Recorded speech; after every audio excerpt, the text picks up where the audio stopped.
सवाल है जनाब। मोहन भागवत ने कल एक बयान दिया, you must have heard that, जिसमें उन्होंने कहा कि जनसंख्या नियंत्रण चिंता का विषय है, एक व्यक्ति को 3 बच्चे कम से कम करने चाहिए। बीजेपी कह रही है कि वो सामाजिक संतुलन की बात कर रहे हैं मोहन भागवत, और इस पर आप कितनी सहमति रखते हैं और क्या करेंगे? So we need to understand the technicality behind it.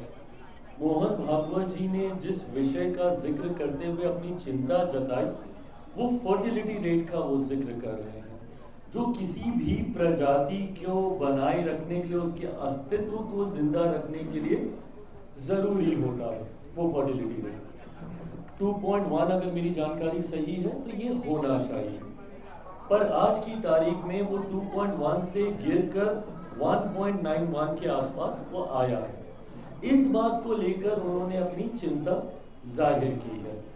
जब ये फर्टिलिटी रेट इससे कहीं ज्यादा था तब भी ये चिंता देश ने जाहिर की थी, और उस वक्त जनसंख्या नियंत्रण किस तरीके से किया जाए इसको लेकर भी चर्चा हुई। हम दो हमारे दो, ये तमाम बातों को लेकर उस वक्त भी चर्चा हुई। मैं मानता हूं कि ये विषय उन्होंने उठाया है, इस पर एक चर्चा होनी चाहिए।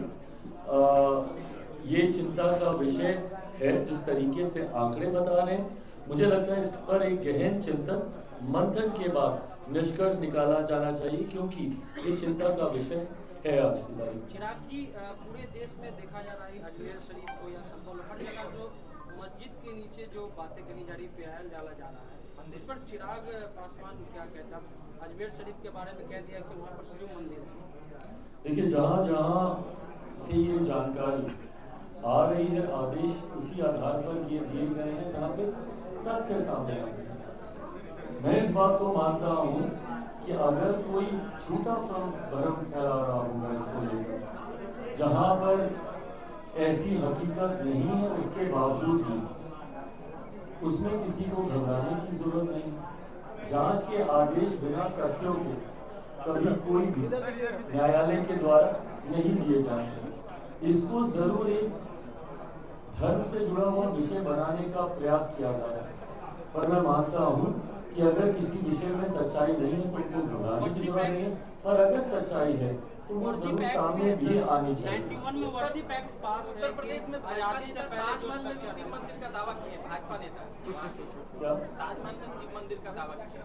भाई, जैसा मैंने कहा कि मैं ऑथराइज नहीं, मैं जांच एजेंसी नहीं, जो इन बातों को कह रहा है वो तथ्यों को सामने रखेगा, उसके आधार पर जो फैसले लिए जाते हैं उसी से ही चीजें आगे हो रही हैं।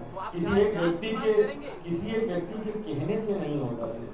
जो एक व्यक्ति कह रहा है उसकी क्या सोच है, क्या मंशा, मैं उससे सहमत नहीं, पर हाँ अगर कोई तथ्यों के साथ बातों को रखें उसके आधार पर कार्रवाई।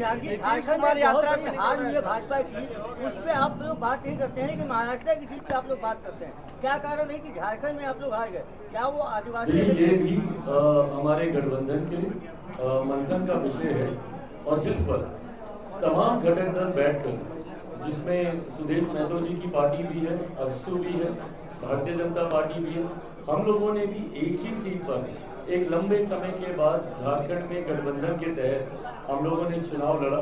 2014 में भी हम लोगों ने चुनाव लड़ा था, शिकारी पारा की एक सीट उस वक्त भी गठबंधन के तहत हम लोगों ने लड़ी थी, पर उस वक्त हम लोग को सफलता नहीं मिली थी। पर आज हम लोग को सफलता मिली है, चतरा की एक सीट हम लोग जीते हैं। पर हाँ, बाकी जगह पे प्रदर्शन उस आधार पर नहीं रहा जो अपेक्षित था। इस पे तमाम प्रभारियों के साथ, जिसमें आदरणीय शिवराज सिंह चौहान जी भी हैं, जिसमें हेमंता विश्व शर्मा जी भी हैं, भारतीय जनता पार्टी है, हम लोग की पार्टी है, आजसू है जो कि प्रमुख गठबंधन दल है झारखंड में, जनता दल यूनाइटेड है।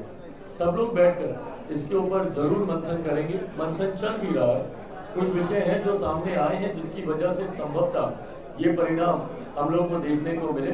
पर मैं मानता हूं कि आने वाले दिनों में पुनः इन 5 सालों का उपयोग कर पुनः झारखंड में हम लोग एनडीए की सरकार बनाने में सफल रहेंगे। बहुत बहुत धन्यवाद।